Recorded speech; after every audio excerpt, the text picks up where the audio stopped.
केंद्रीय मंत्री अर्जुन राम जी मेघवाल आज सुजानगढ़ दौरे पर हैं। यहाँ पर जनप्रतिनिधि सम्मान समारोह और किसान सम्मेलन को संबोधित अभी कर रहे थे। शुरुआत सुजानगढ़ से करूँगा कि सुजानगढ़ में भी पंचायत चुनाव हुए, पहली बार यहाँ पर भारतीय जनता पार्टी के प्रधान बने, तो इसको आप किस तरह से देखते हैं? क्या बीजेपी गाँव में अब मजबूत हो रही है या कांग्रेस कमज़ोर हो रही है? इसको कैसे देखते हैं आप?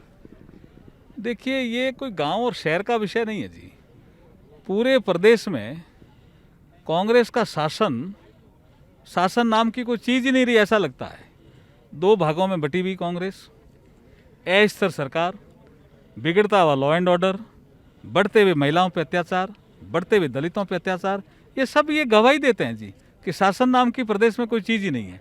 इसके कारण भारतीय जनता पार्टी की ओर झुकाव विशेष करके शेखावटी में और जगह भी बढ़ा है।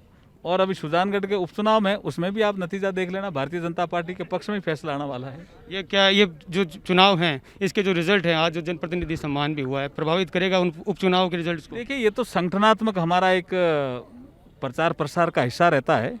लगातार हम कार्यकर्ताओं से मिलते रहते हैं। ये भारतीय जनता पार्टी की एक कार्य प्रणाली है, कार्य करने की सोच है, उसी का हिस्सा है।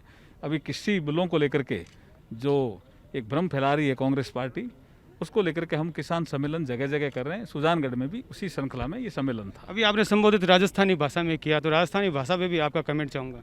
क्या चाहते हैं आप, किस तरह से इसको जल्दी से जल्दी? राजस्थानी भाषा को मान्यता मिले, ये मेरी प्राथमिकता है, मेरा विषय भी है। लेकिन एक विषय के कारण अभी ये किसी कमेटी के पास गया हुआ है। कुछ हिंदी भाषी कुछ संगठन है, उन्होंने एक विषय रख दिया कि राजस्थानी और भोजपुरी, इन दो भाषाओं को अगर मान्यता मिलती है, संविधान की 8वीं अनुसूची में आते हैं, तो हिंदी इससे कमज़ोर होगी। और हिंदी को हम संयुक्त राष्ट्र संघ में मान्यता दिलाना चाहते हैं। इस वजह से उसका अध्ययन हो रहा है। लेकिन मुझे पूरा विश्वास है, जैसे न्यू एजुकेशन पॉलिसी बनी है, उसमें मातृभाषा की बढ़ोतरी हो, उनका विकास हो, ऐसा मोदी जी ने सोचा है। विलुप्त हो जा रही भाषाओं के बारे में मोदी जी चिंता करते हैं, इसलिए राजस्थानी भाषा को भी मान्यता मिलेगी, ऐसा मुझे विश्वास। ये क्षेत्र रेलवे में पिछड़ा हुआ हमेशा से रहा है सर, और जो भी सिक्कर नोखा जो रेलवे लाइन भी है, सालासर सुजानगढ़ उससे बहुत कनेक्टेड है, बहुत बड़ा इंपॉर्टेंट इशू है यहाँ का। ये इसी वजह से ये मेरा भी इशू था। और शायद आदरणीय सुषमा स्वराज जब थी नेता प्रतिपक्ष, तब भी ये इशू आया और ये घोषित भी है। थोड़ा उसमें सर्वे और बजट, उसको लेकर के एक DPR बननी थी, उसको लेकर थोड़ी प्रॉब्लम है, लेकिन हल निकल जाएगा जल्दी। और मैं इसके लिए अलग से प्रेस भी करूंगा। हमारा इसमें प्रयास है, क्योंकि कलकत्ता के बहुत से लोग, सुजानगढ़ के बहुत से लोग जो बाहर रहते हैं, वो इस विषय पे कहते हैं। और ये रेल लाइन वैसे घोषित है, इसका सर्वे होकर के इससे बजट दिलाने की बात है। निश्चित रूप से इसमें हम प्रयास करेंगे, पीयूष गोयल जी से मिलेंगे। आपकी बात को हम आगे पीयूष गोयल तक पहुँचाएँगे।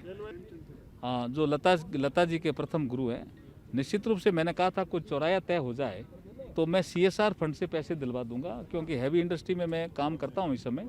तो किसी भी हैवी इंडस्ट्री को कह दूंगा तो इतना व्यवस्था हम कर देंगे। CSR का जगह तय करनी है, यहाँ तो नगर पालिका को तय करनी है। मैंने कलेक्टर साहब को भी कहा है कि ये बड़ा काम हो जाएगा।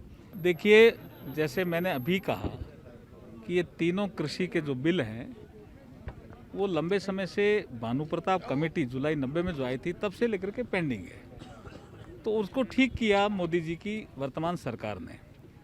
और कुछ राजनीतिक दल हैं जो किसानों के कंधे पर बंदूक रख के चलाना चाहते हैं। ऐसे दल जिन्होंने इन्हीं बिलों का कभी समर्थन किया था, कांग्रेस ने अपने घोषणा पत्र में डाला, DMK ने अपने घोषणा पत्र में डाला, आम आदमी पार्टी ने अपने घोषणा पत्र में डाला, समाजवादी पार्टी ने घोषणा पत्र में डाला।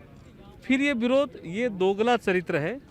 लेकिन फिर भी मैं कहता हूँ कि लोकतंत्र में वाद होता है, प्रतिवाद होता है, संवाद होता है, और फिर किसी निर्णय पर पहुंचते हैं। तो जैसे ये संवाद की प्रक्रिया 29 तारीख को फिर होने वाली है, उससे लगता है कि निश्चित रूप से कोई समाधान निकलेगा।